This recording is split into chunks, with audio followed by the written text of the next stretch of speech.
Voilà, chers amis, mesdames et messieurs les élus, mesdames et messieurs les parlementaires représentés, mesdames et messieurs membres des corps constitués en général, chers amis diocésains, merci d'avoir répondu à mon invitation pour ce temps habituel dit des vœux. C'est un temps important, je crois, pour chacun d'entre nous.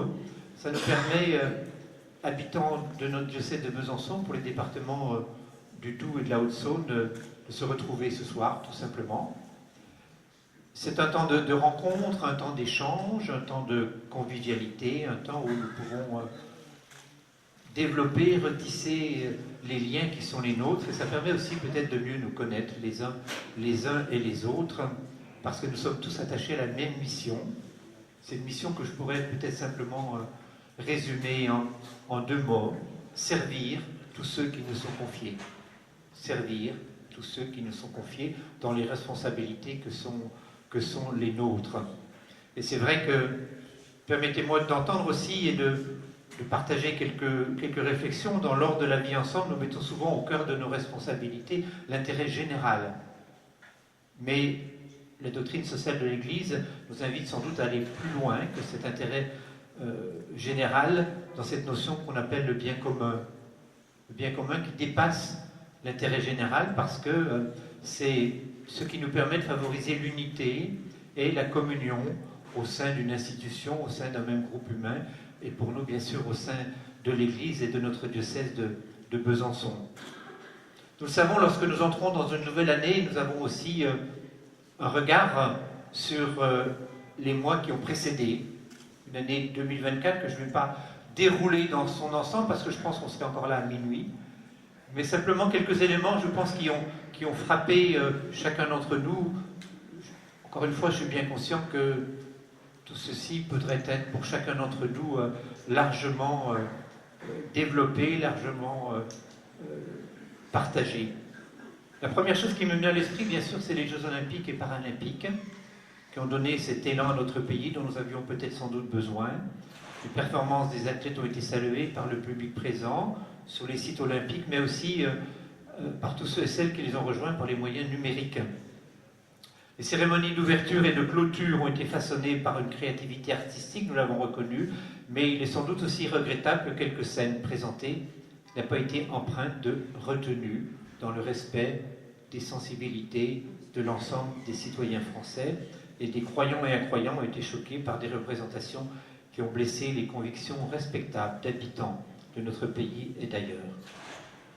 L'ouverture de Notre-Dame de Paris, il y a un petit peu plus d'un mois, puisque nous étions le 7, 8 et 9 décembre, a retenti comme un renouveau spirituel en premier, artistique et culturel bien sûr également. L'Église catholique qui est à Paris, ainsi que la République française, ont œuvré ensemble dans le respect des compétences de chacun. Et ayant pour ma part participé à l'Eucharistie du 8 décembre, j'ai pu percevoir la joie des fidèles de redécouvrir ce lieu de prière. La luminosité retrouvée de Notre-Dame de Paris a contribué à éclairer les cœurs et les esprits. Et ce 8 décembre, la consécration du nouvel autel a manifesté pour nous la centralité du Christ ressuscité au cœur et au sein de toute liturgie. Mais ces événements, ces quelques événements plus joyeux, ne nous détournent pas de notre monde en proie à bien des interrogations, inquiétudes, craintes. La guerre et les violences traversent tous les continents aujourd'hui et de nombreux États. En Europe, nous sommes traversés par le conflit entre la Russie et l'Ukraine. Envahie, l'Ukraine se bat pour sa liberté et son avenir. La situation de ce pays, du continent européen, nous interroge sur notre capacité en Europe à promouvoir la paix.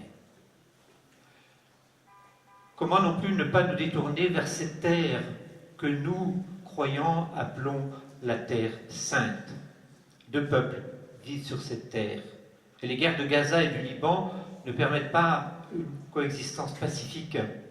Ces deux peuples, Israël et Palestiniens, ont droit à vivre chacun au sein d'un État reconnu, préservé. Alors de l'Europe à l'Asie, de l'Afrique aux Amériques et même à l'Océanie, les guerres et les violences diverses s'emparent des pouvoirs et des individus. La paix, au cœur même du message de l'Église et du pape François ne pourra exister que par la volonté de tous de parvenir par le dialogue à des compromis respectueux de chacun. Et déjà dès le début des années 60, le Concile Vatican II rappelle le devoir de promouvoir la paix par chacun d'entre nous et par toutes les institutions humaines. Permettez-moi de citer quelques éléments de la Constitution Joie et Espérance. La paix n'est pas une pure absence de guerre et ne se borne pas seulement à assurer l'équilibre de forces adverses. Elle ne provient pas non plus d'une domination despotique, mais c'est en toute vérité qu'on la définit œuvre de justice. La paix n'est jamais acquise une fois pour toutes, mais sans cesse à construire. Comme de plus la volonté humaine est fragile et qu'elle est blessée par le péché, l'avènement de la paix exige de chacun le constant contrôle de ses passions et la vigilance de l'autorité légitime. Ainsi, puissions-nous être des artisans de paix là où nous vivons, au cœur de nos responsabilités communes, mais aussi au cœur des institutions auxquelles nous appartenons. Notre pays, même si cette analyse pourrait être, j'allais dire, le sujet de discussion, est un tournant de son histoire. Les instabilités politiques menacent la cohésion sociale. Nous aspirons tous à plus de justice, de service, d'abnégation chez tous ceux qui ont une responsabilité dans la société. Et parmi tous les groupes que compose notre pays, les religions occupent une place majeure. Merci à mes frères d'autres religions que l'Église catholique d'être présents également ce soir. Les religions ont une place particulière au cœur de cette société. Nous avons construit des relations sereines, habitées depuis le début du XXe siècle par les lois de séparation des églises et de l'État, loi du 9 décembre 1905. Permettez-moi de citer peut-être tout simplement le premier article de cette loi du 9 décembre 1905. La République assure la liberté de conscience. Elle garantit le libre exercice des cultes sous les seules restrictions édictées ci-après dans l'intérêt de l'ordre public. Ainsi, le principe de laïcité garantit l'indépendance et la neutralité de l'État par rapport aux religions, mais aussi la liberté de conscience et donc de religion des citoyens, ainsi que le libre exercice des cultes. La laïcité de l'État ne signifie donc pas l'ignorance ou la méconnaissance des religions et de la part de celles-ci à la société. La laïcité est un cadre qui permet à tous, croyants ou non-croyants, de vivre ensemble. Nous savons bien, si l'État est neutre et laïque, la société ne l'est pas. En son sein vivent des croyants chrétiens, juifs, musulmans et autres religions et sagesses, mais aussi des non-croyants, par choix ou par absence de choix. Lors de sa visite en Corse, le pape François a exprimé sa vision de la laïcité dans le contexte de notre pays. Il souligne tout simplement la nécessité de développer un concept de laïcité qui ne soit pas statique et figé, mais évolutif et dynamique, capable de s'adapter à des situations différentes ou imprévues et de promouvoir une coopération constante entre les autorités civiles et ecclésiastiques pour le bien de l'ensemble de la communauté, chacun restant dans les limites de ses compétences et de son espace. Benoît XVI nous a rappelé déjà l'invitation à une saine laïcité, mais à côté d'une religiosité, les domaines sont respectés à la fois du côté de l'État et du côté des religions. Il conviendrait sans doute d'aborder également les défis sociétaux qui nous attendent dans l'année nouvelle. Je pense à la loi sur la fin de vie et la nécessité de promouvoir la vie, de la procréation à sa fin naturelle. Je pense à la question de l'immigration qui traverse fortement notre pays et dont le jeu politique est tenté par des décisions extrêmes. Je pense aussi à la question du dérèglement climatique qui nous a rappelé avec le cyclone qui a ravagé Mayotte. Ce territoire fait partie de notre pays et notre responsabilité envers toute la population de Mayotte doit être entière. Je pense à la question du travail qui traverse aussi notre pays pour les générations nouvelles et celles de demain. Les questions de santé aussi traversent nos contemporains. Voilà quelques éléments de ce que je peux percevoir de la vie de notre pays, puisque une église est toujours insérée au cœur même d'une réalité d'un pays. Notre Église diocésaine, quant à elle, est appelée à vivre plusieurs conversions. La première conversion, bien sûr, est celle d'entrer dans l'année tournée vers l'espérance, cette année sainte voulue par le pape François, comme c'est le cas tous les 25 ans. L'espérance ne déçoit pas, nous dit le pape François, reprenant un terme de l'apôtre Paul dans l'Épître aux Romains, chapitre 5. Alors nous pouvons bien sûr lire et relire tous les textes parus pour nous plonger dans cette année jubilaire. Notre diocèse partira en pèlerinage cette année à Rome. Ainsi j'invite les jeunes, les moins jeunes, à prendre la décision de partir à Rome pour vivre un temps de pèlerinage et franchir ensemble les portes saintes. La deuxième conversion est sans doute ce que nous avons mis en place depuis quelques mois autour d'une conversion pastorale personnelle et d'une transformation de nos communautés pour mieux annoncer l'évangile de Jésus-Christ à tous.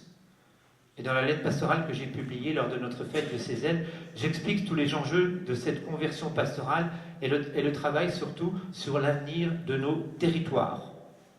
Que deviendront les 67 paroisses et les 13 doyennés de notre diocèse dans un navire proche? La question nous appartient. Et la décision sous un mode synodal sera le fruit de nos rencontres. Mais la réforme des territoires nous invite sur notre capacité à conserver la plus grande proximité avec tous les habitants de notre diocèse. Ce n'est pas parce que les structures se transforment qu'il ne faut pas garder ce souci d'être au plus proche de tous. Chers amis, nous pouvons avoir peut-être le sentiment que notre société est sans boussole. Mais je crois qu'il nous faut toujours être convaincus que nous sommes les acteurs de notre présent et notre devenir. Ne nous laissons pas prendre par le pessimisme, mais soyons résolument enracinés dans l'espérance, bien sûr, sans nous cacher le poids du réel. Ainsi, l'espérance et la lumière de l'année 2025, ne l'éteignons pas. Aussi, quelques jours, nous avons célébré l'Épiphanie. Pour les catholiques, c'est la fête de l'annonce à tout l'univers de la venue du Sauveur. Elle est la fête de l'universel. Nous croyons que tous les hommes et les femmes de cette terre sont appelés à la même destinée, une destinée d'unité et de communion, qu'ils peuvent partager des valeurs communes. Même si nous le savons, les différences de conception anthropologique sont parfois des barrières ou des murs difficiles à franchir.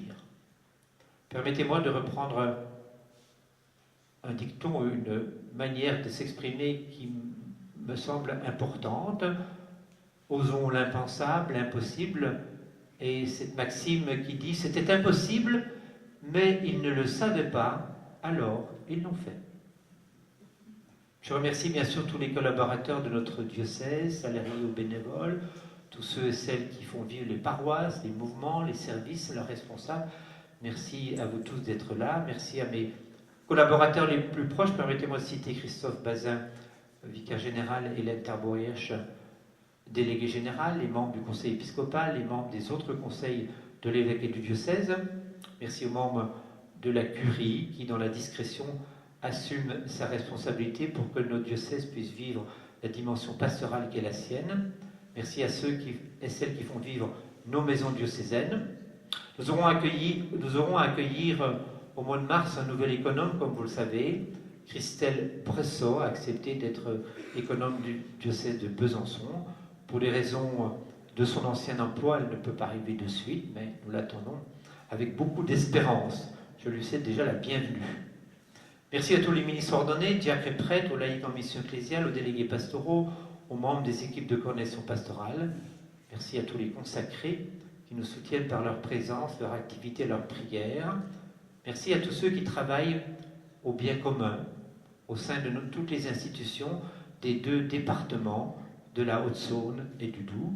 Et je vous souhaite à chacun et chacune une année 2025 pleine d'énergie, d'audace, de solidarité, de justice, mais surtout d'espérance. Je vous remercie.